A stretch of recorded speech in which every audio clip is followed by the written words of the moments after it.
آپ کو تو پتہ ہی ہے کہ اللہ کی بہت مہربانی ہے, ہمارے پرائم منسٹر کی بہت عزت ہے. باہر تو ہم نے دیکھ ہی لی تھی, اب کنٹری کے اندر بھی عزت کا پتہ لگ رہا ہے کہ انہوں نے ایک دن پہلے کہا عمران خان صاحب نے کہ جی انہوں نے یہ ہمیں سمجھانے کی کوشش کی کہ جو فرانس کا امبیسڈر ہے, فرینچ امبیسڈر کو نکالنے کے کیا کیا نقصانات ہیں, اور ہمیں وہ ایسا نہیں کرنا چاہیے, اور ہماری نیشن کو اس بات کو سمجھنا چاہیے, چاہے وہ ریلیجس پارٹیز ہوں یا کوئی بھی. یہ بات کر کے ٹی وی پہ عمران خان صاحب جو ہے وہ جا کر سو گئے. اب جب وہ جا کر سو گئے تو ان کے جو انٹیریئر منسٹر ہیں انہوں نے ایک نیا سٹیٹمنٹ دے دیا, اور انہوں نے اس سٹیٹمنٹ میں یہ بتایا کہ امبیسڈر کو نکال دینے سے ہمیں کیا فائدہ ہو سکتا ہے. تو اس سے پتہ لگ رہا ہے کہ عمران خان صاحب کس پوزیشن پر ہیں, ان کی بات کس حد تک سنی جا رہی ہے. پہلے تو یو ٹرن کہا جاتا تھا, عمران خان صاحب کو کہتا تھا کہ یہ یو ٹرن لیتے ہیں, لیکن ابھی 3-4 دن سے مجھے ایسا لگ رہا ہے کہ عمران خان صاحب یو ٹرن نہیں لے رہے بلکہ گول گول گھومے چلے جا رہے ہیں. بالکل آپ کو اسی طرح کی نیوز جو ہے وہ آج میں جو بتاؤں گی تو میں خود کنفیوز ہوں, تو آپ لوگ بھی مجھے لگتا ہے کہ کنفیوز ہی رہیں گے.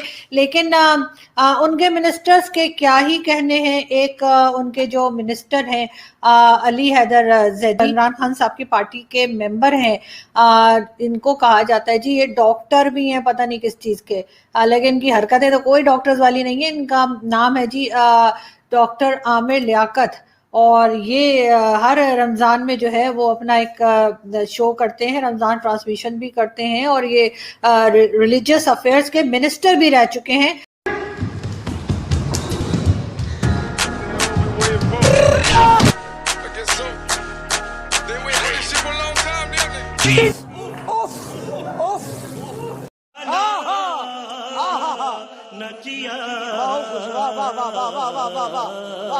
سب سے اچھی بات یہ کہ عمران خان صاحب نے جو ہے وہ پہلے تو ٹی ایل پی جو تحریک لبیک پاکستان جو ہے, پہلے تو اس سے ایگریمنٹ کیا کہ جی ہم امبیسڈر کو نکال دیں گے فرانس کے. اس کے بعد اس ایگریمنٹ کو انہوں نے توڑ دیا, پھر انہوں نے گرفتاریاں کی, پھر وہاں پہ مار کاٹ ہوئی, پھر لاہور اسلام آباد میں گولیاں چلیں, کچھ لوگ گھائل ہوئے, کچھ لوگوں کی ڈیتھ ہو گئی. اس کے بعد پھر انہوں نے کہا جی اب ہم ڈائلاگ کریں گے, پھر یہ ڈائلاگ پر آ گئے ہیں. اب ڈائلاگ کے بعد ویسے تو کہا ہی جاتا ہے اپنا تھوکا چاٹنا بولتے ہیں اس کو, لیکن خیر پھر یہ ڈائلاگ پر آ گئے, اور ڈائلاگ کے بعد انہوں نے کہا کہ نہیں جی, ایک دفعہ پھر انہوں نے اپنی بات سے پلٹی کھائی اور کہا کہ یہ انہوں نے جو بین لگایا ہے اور کہا تھا کہ یہ ٹیررسٹ آرگنائزیشن ہے, اس بات پہ قائم رہیں گے. گورنمنٹ نے کہا ہے ہم بین نہیں ہٹائیں گے. اب جو ڈفرینٹ پوزیشن میں جو پارٹیز ہیں, کوئی ایک طرف نکل گئی ہے, کوئی دوسری طرف نکل گئی ہے, اور ہر کوئی اس ملا مافیا سے جو ہے وہ ڈرا سہما بیٹھا ہوا نظر آتا ہے ہم کو. اور اگر عمران خان صاحب سے یا ان کی پارٹی کے کسی ممبر سے کوئی بات کریں اور پوچھیں کہ سر یہ کیا ہو رہا ہے, تو وہ کہتے ہیں ابا ڈبا جبا. اب آپ کو پتا ہوگا ابا ڈبا جبا کیا ہے. اگر کسی کو نہیں پتا تو وہ جا کر سری دیوی اور انل کپور کی فلم جدائی دیکھیں تو آپ کو پتا چلے گا کہ ابا ڈبا جبا کیا ہے. ہم آگے بڑھتے ہیں اور ہم آپ کو بتاتے ہیں کہ پاکستانیوں کی بہت بڑی کوالٹی ہے جو کسی اور نیشن کے اندر نہیں ہے.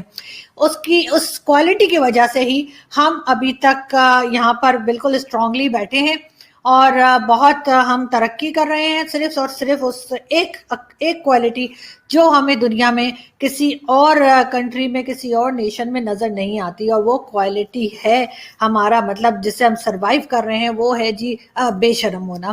روک سکو تو روک لو, تبدیلی آئی رے, تبدیلی آئی رے, تبدیلی آئی رے. کوئی ہم سے لون واپس مانگ لے ہمیں شرم نہیں آتی, کوئی ہمیں لون دینے سے منع کر دے تو ہمیں شرم نہیں آتی, اور اس کے بعد کوئی بولے کہ جی ہم تو ایک فون کال پہ اپنی فارن پالیسی چینج کر دیتے ہیں, اس سے بھی ہمیں اس بات سے بھی ہمیں کوئی خاص فرق نہیں پڑتا. ہم کہتے کرتے تو کرتے, بھائی تمہارے باپ کا کیا جاتا ہے, ہم کر رہے ہیں نا, تمہارا کیا ہے, ہماری پالیسی ہے, ہم چینج کر دیں, چاہے فون پہ کر دیں, چاہے ہم تو مس کال پہ بھی کر دیتے ہیں. وہ تو پھر کال کی بات کر رہے تھے کہ کال سننے کے بعد کرتے ہیں, ہم نے تو کوئی مس کال مار دے نا, ہم اس پہ بھی پالیسی چینج کر دیتے ہیں. نمبر دیکھ لیتے ہیں نا, شروع میں آپ کو پتا نا کوڈ آتا ہے, تو ہمیں پتہ لگ جاتا ہے کس کنٹری نے ہمیں مس کال ماری ہے. ہم کہتے ہیں چلو بھیا بچ گئی, اب یہ کرنا ہے کہ یہاں سے ہم نے پالیسی چینج کر دینی ہے. اس کے بعد हमारे आम लोगों को तो छोड़े, हमारे मिनिस्टर्स समटाइम्स यूके वगैरह जाना चाह रहे होते हैं तो उनके वीजा उनको वीजा नहीं दिया जाता वहां से, तब भी हमें कोई शर्म नहीं आती। हम कहते हैं कोई बात नहीं जी, क्या हो गया, हमारे घर में कोई रोटी की कमी है क्या, हम तो वैसे ही जा रहे थे यूरोप, ठीक है नहीं दिया वीजा तो ना दिया, दफा हो, हमें क्या। तो उसकी इसी तरह से अगर हमारे प्राइम मिनिस्टर को कोई एयरपोर्ट पे लेने ना आए, अगर वो मतलब बाहर विजिट करते हैं और एयरपोर्ट पे कोई लेने के लिए नहीं आता, तो उसमें भी हमें शर्म नहीं आती। हम कहते हैं जी बड़े सादा बंदा है, कोई लेने नहीं आता। यहाँ तो हमारे मामू चचा आते हैं तो हमारे तो पूरा खानदान उनको एयरपोर्ट छोड़ने भी जाता है और लेने भी जाता है, वरना नाराज हो जाते हैं। मेरी चच्ची कहती है आइंदा नहीं आऊंगी तुम्हारे घर। तो हमारे साथ तो वो हमारे प्राइम मिनिस्टर को नखरा भी नहीं है, उसको कोई ले दे, जाए ना जाए, बस में बिठा दें, कारपेट की जगह बाथरूम रख दें, तो उनको उससे कोई फर्क नहीं पड़ता। वो कहते हैं जी मैं बड़ा सादा बनता हूँ, पूरी जिंदगी यूरोप में गुजारी है भाई, इतना तो यूरोपियन नहीं रहे जितना इमरान खान साहब रहे। अक्सर ही बताते रहते हैं ना वो कि जी मैं यूरोप को बड़े अच्छे से जानता हूँ, तो वैसे यूरोपियन भी इनको बड़े अच्छे से जान गए होंगे अब। लेकिन खैर इस बात पे हम क्या बहस करें।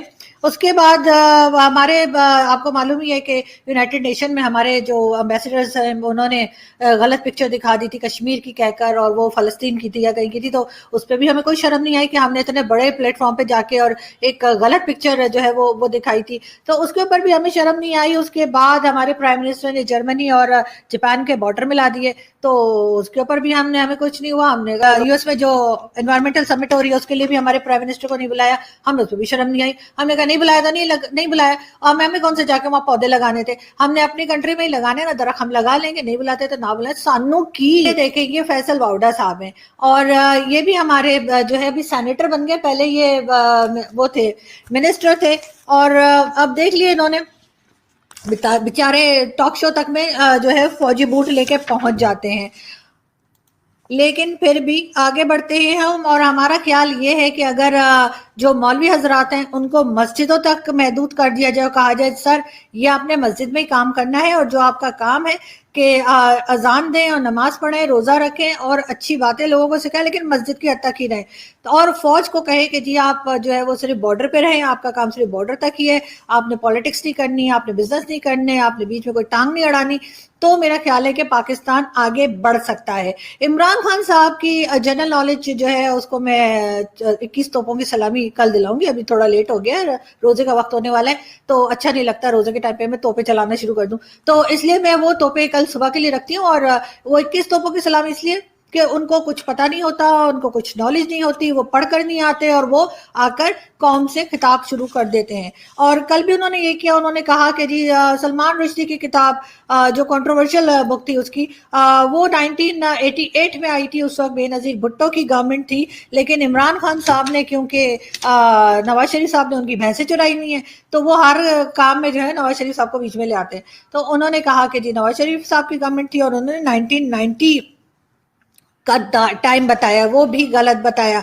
तो मुझे समझ नहीं आ रही कि जो लोग इमरान खान साहब को उनकी स्पीच से पहले तैयारी करवाते हैं, वो उनको किस तरह की बातें बताते हैं, किस तरह की नॉलेज देते हैं, किस तरह की हिस्ट्री पढ़ाते हैं, कि वो इस तरह के इतने बड़े बड़े ब्लंडर्स करते हैं। जैसे कि कल हामिद मीर साहब भी कह रहे थे कि इस स्पीच की कोई खास जरूरत नहीं थी, अगर इमरान खान साहब ना भी करते तब भी काम चल ही रहा था, कोई मसला नहीं था, लेकिन फिर भी खैर उन्होंने कर लिया। लेकिन मेरे ख्याल से जैसे मैंने पहले कहा कि जितना इमरान खान साहब यूरोप को जानते हैं और बार बार यूरोप की बात करते हैं कि जी मैं यूरोप को बहुत अच्छे से जानता हूँ, ये देखें ना जिस तरह से ये वो यूरोप को जानते हैं, वो आपको मैं दिखाती हूँ, इस तरह से वो यूरोप को जानते हैं।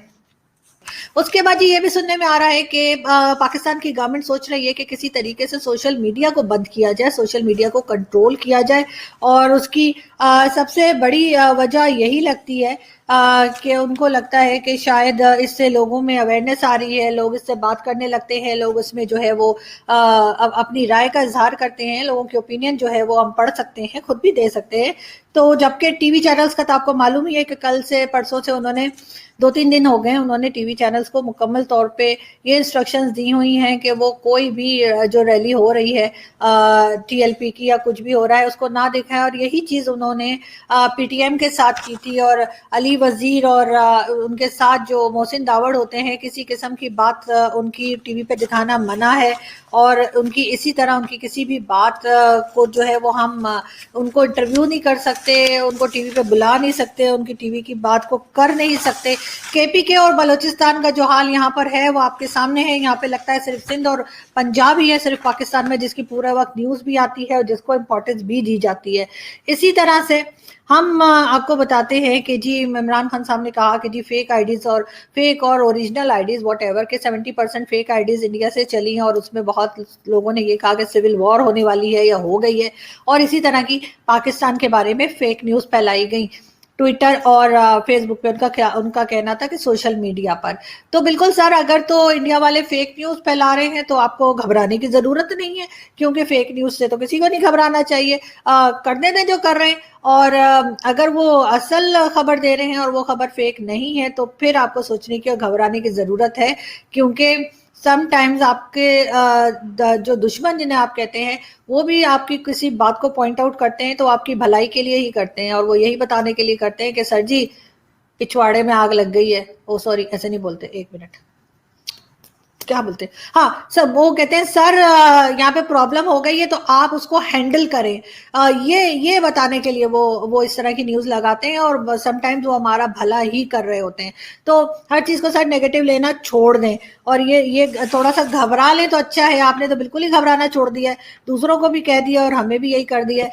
यहाँ पे पाकिस्तान में चीज़ें जो हैं वो बद से बदतर की तरफ हम जाते हुए देख रहे हैं, और उसके लिए कोई जिम्मेदार नहीं है, ना चाइना, ना अमेरिका, ना इंडिया, ना रशिया, ना इजराइल।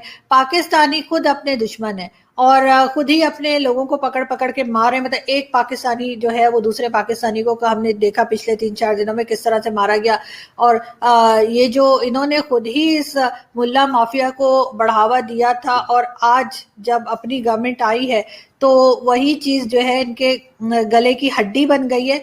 और एक मिनट, गले की हड्डी नहीं, क्या बोलते हैं यार, वो मछली का कांटा नहीं फंस जाता जो, उसको क्या कहते हैं? अच्छा खैर, आप लोग समझ जाइए मैं क्या कह रही हूँ, मुझे हर चीज़ के मुहावरे नहीं आते। हाँ, लेकिन ये कि मैं बोलती ज़रूर हूँ, चाहे मैं गलत बोलूँ। अच्छा, तो मैं ये कह रही थी कि ये भी एक आर्ट होता है कि आप मैं देखे पूरी पाकिस्तानियों में कितनी ढीठ होके ना गलत मुहावरे बोल देती हूँ। तो अच्छा खैर, हम आगे बढ़ते हैं, और हम आपको ये बताते हैं कि जी अब सुनने में ये आ रहा है कि जो फ्रांस का सदर है, जो वहाँ के प्रेसिडेंट है फ्रांस के, उन्होंने मिलाद शरीफ करवाया है, और उन्होंने उसकी तस्वीरें बाजवा साहब को भेज दी हैं और कहा है कि मैनू माफ कर दियो तुसी। तो बाजवा साहब को देखिए, बाजवा साहब उनको क्या जवाब देते हैं। तो बेचारे मिलादें करा रहे हैं और बेचारे तस्वीरें भेज के माफिया मांग रहे हैं कि यार तुम लोग मतलब हमारा तो कुछ बिगाड़ नहीं सके, लेकिन कम से कम एक दूसरे के सर तो ना फाड़ो। तो खैर ज्यादा हो गई ना। अब हम चलते हैं, और हम आपसे मिलेंगे नेक्स्ट वीडियो में। और लेकिन एक बात जरूर है कि हमें जो है वो थोड़ी सी लगाम मौलवियों को, और इन मौलवियों को जिन्होंने बनाया है, जनरल फैज हमीद, मेरे ख्याल उनका नाम यही है ना कि कुछ और है, हाँ उन्हीं को सुना है मैंने सुना है ये टीएलपी उन्होंने ने बनाई है। तो सर प्लीज, काफी तमाशा हो गया है, अब बाकी का रमजान आराम से गुजारने दें और लोगों पे रहम करें। पहले ही यहाँ पे बुरी तरह से कोरोना फैला हुआ है, और लोगों के पास ना तो वेंटिलेटर हैं, ना मेडिसिन हैं, ना मास्क हैं, और अजीब अजीब किस्म की यहाँ पे जो है हॉस्पिटल्स हैं, और ना वहाँ सफाई है। कुछ लोग वैसे ही मर रहे हैं सर, उनको मस्जिद सड़कों पे लाके ना मारें। वो लोग पहले ही भूखे मर रहे हैं, लोगों के पास जॉब्स नहीं है, लोगों के पास खाने को नहीं है। लेकिन ये कि पता नहीं किस बात की ईद मनाने के लिए हम तैयार हो रहे हैं, क्योंकि यहाँ पे ऐसी कोई बात नहीं है कि जिसके ऊपर लोग जश्न मनाएं और ईद मना सकें। तो कम से कम सर रमजान सुकून से गुजर जाने दीजिए। और वैसे तो खैर वो जैसे तारिक फतेह साहब कहते हैं कि हमने तो सारी मारकाटी रमजान में की होती है, तो और कह दीजिए बाकी दिनों में करते हैं तो फिर रमजान का क्या लिहाज किया जाए। लेकिन फिर भी कम से कम अब तो आपने कोई दूसरी नेशन नहीं बनानी ना, तो थोड़ा सा सुकून कर ले। ईद के बाद करते कुछ जूते चप्पल, वो तो चलते ही रहते हैं, तो फिर उसके बाद कुछ करते। अब देखे ना, इतना गला खुश्क हो रहा है मेरा, और अभी रोजे में इतनी देर है, और उसके बाद जो है मैं 8-10 पकौड़े खाऊंगी, और 1 प्लेट बिरयानी की, और 4 पेप्सी, और मीठे में चॉकलेट। तो अच्छा मैं चलती हूँ, पता नहीं मैं क्या अपनी पर्सनल बातें शुरू कर दी। आपसे फिर अगली वीडियो में मिलते हैं। बाय बाय, नहीं कहना, रमजान है, खुदा हाफिज।